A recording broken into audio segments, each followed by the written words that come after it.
खबरों की वही तस्वीर, बिना बदले बिना डरे, जज्बा सच का लिए, सच दिखाते हैं आपके जरूरत की खबर। राजधानी समेत पूरे उत्तर भारत में सर्द रात और कड़कड़ाती ठंड ने सबका जीना मुश्किल कर दिया है। सबसे विकट परिस्थिति उनके बीच है जो खुले आसमान के नीचे अपनी रातें गुजारते हैं। ऐसे लोगों के लिए मानवता के सिपाही गोरख पार्क सादरा स्थित श्री राजमाता झंडे वाले मंदिर समूह के परमाध्यक्ष स्वामी श्री राजेश्वरानंद जी महाराज ने 25 दिसंबर यानी क्रिसमस डे पर कड़कड़ाती हाड़ कांपती सर्द रात में सड़कों पर बेघर बेसहारा लोगों को कंबल, शॉल, गर्म कपड़े उड़ाने का कार्य किया।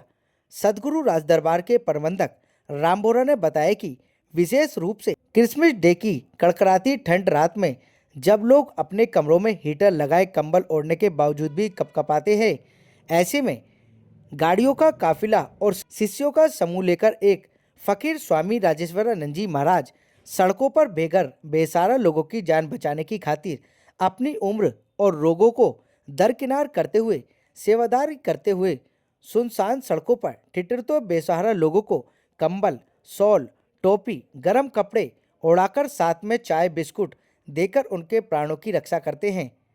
बच्चों को झूठ बोलकर सेंटा क्लॉज के नाम पर गिफ्ट देने से हम बच्चों के साथ झूठ बोलकर बड़ा अपराध कर रहे हैं। जिन बच्चों को सत्य का ज्ञान होना चाहिए उन बच्चों को झूठ नहीं सिखाना चाहिए। सनातनी संत स्वामी राजेश्वरानंद जी जैसे संतों के सेवा कार्यों की शिक्षाएं बच्चों को बताने से वह झूठ नहीं बल्कि सेवा की भावना से भर जाएंगे, जिससे सुरक्षित भविष्य की ओर बढ़ेंगे। गोरख पार्क सादरा स्थित श्री राजमाता झंडे वाले मंदिर से गाड़ियों का काफिला जीटी रोड, स्वामी दयानंद अस्पताल, गुरु तेग बहादुर अस्पताल, सीलमपुर, शास्त्री पार्क, निगमबोध घाट, यमुना बाजार, कोडिया पुल आदि क्षेत्रों में अनजान जगहों पर एक एक मजबूर मजलूम लोगों को राहत देने पहुंचे हैं। हाड़ कपाती सर्द रातों में सड़कों पर सेवारत स्वामी श्री राजेश्वरानंद जी महाराज ने कहा कि बहुत हैरान होता हूं जब सड़क किनारे मजारों पर आलीशान मंदिरों में पत्थरों की मूर्तियों को सर्दियों से बचाने के लिए गर्म शॉल कपड़े ओढ़े देखकर कि सर्दियों से रक्षा की जा रही है। दूसरी तरफ इंसानियत कपकपाकर दम तोड़ने पर मजबूर है। मजारों, मंदिरों, मूर्तियों को चादर उड़ाओ, लेकिन मजबूर मजलूम लोग सर्दियों के कारण महरूम ना हो जाएं, इसके लिए भी उपाय कर लीजिए। स्वामी जी ने कहा कि हर आदमी का कर्तव्य बनता है कि अपने घर से साफ सुथरे पुराने कपड़े, कंबल, शॉल आदि लेकर बेघर बेसहारा लोगों के प्राणों की रक्षा करने हेतु सेवा में अर्पित करें। इन नर रूपी नारायण की सेवा कार्यों में सन्नी कालरा एवं निर्मल गुप्ता जी, राहुल शर्मा, प्रदीप, रोहित कौशिक का विशेष सहयोग रहा। क्या कुछ कह रहे हैं स्वामी जी महाराज, आपको सुन लीजिए हमारी इस रिपोर्ट में।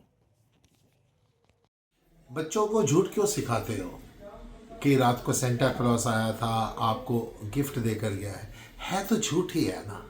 पैसे बच्चे के पापा के लगे और आपने झूठ बोल दिया। बल्कि बच्चों को सच्चे संतों के लिए बताओ कि वो कैसे कैसे उन्होंने समाज की सेवा की है, अपने प्राण न्यौछावर करके भी कैसे उन्होंने लोगों के प्राणों की रक्षा की है। इसी संदर्भ में आप मेरे साथ चलिए। हम 25 दिसंबर को भी फिर समय समय पर जैसे जैसे ठंड ज़्यादा पड़ेगी, सड़कों पर बेघर बेसहारा लोग जो ठंड के कारण कड़कड़ाती ठंड में जब आप अपने कमरे में हीटर लगा के कंबल लेके फिर भी ठंड महसूस करते हैं, उस समय वो सड़कों के ऊपर देखो, किसी ने नीचे एक पन्नी बिछाई होती है, एक जरा सी चादर बिछाई होती है, एक कंबल नहीं होता, किसी के पास एक कंबल भी नहीं होता। उन लोगों के प्राण बचाने के लिए हम समय समय पर रात को निकलेंगे, कंबल, शॉल, गर्म कपड़े बांटने के लिए। आप हमारे साथ चलिए। आपको ठंड लगती है या आपके पास समय नहीं है, कुछ कपड़े या गर्म शॉल, कंबल वगैरह भेज दीजिए। वो भी नहीं भेज सकते तो 150 रुपये प्रति कंबल के हिसाब से भी आप सेवा कर सकते हैं। ये प्राण बचाओ मुहिम या गर्म कपड़ों का भंडारा ये 31 जनवरी तक हम लगातार जारी रखेंगे। आइए किसी की प्राण बचाएं। ओम नमो नारायण।